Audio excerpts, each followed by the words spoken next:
Cadence of Conflict, Asia, October 15, 2018. It happened this week. The U.S. finally said outright exactly what Cadence has been saying for years. The strategy in play.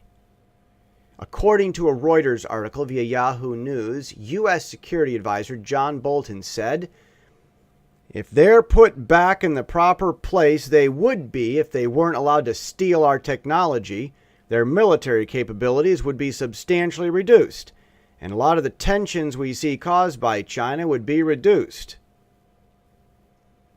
The U.S. wants to put China back in the proper place.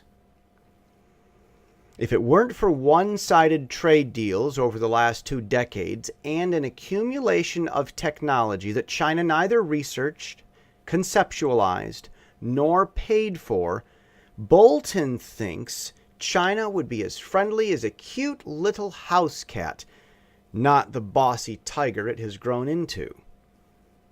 Specifically, the U.S. would need to humble the diesel-powered aircraft carrier, the Liaoning, from which China's other aircraft carriers in the making were reverse-engineered. Taiwan held rehearsals against the Liaoning this week.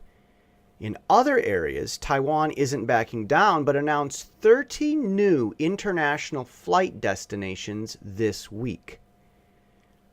Looking at things in this broader context, the escalating military conflict will not result from a trade war gone awry.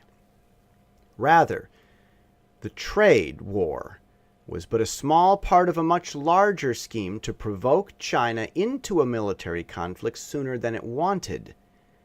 Tech and money has already been cut off. New weapons have been developed and prepared. Now the U.S. hopes to put China back in the proper place. In Beijing culture, that means an attempt from the U.S. to shame China on the seas. We should be prepared for an insulted post-defeat China, and long-term strategists should begin their review of the psychological atmosphere in pre-World War II Germany. And that is the cadence of the conflict already seen in the Pacific.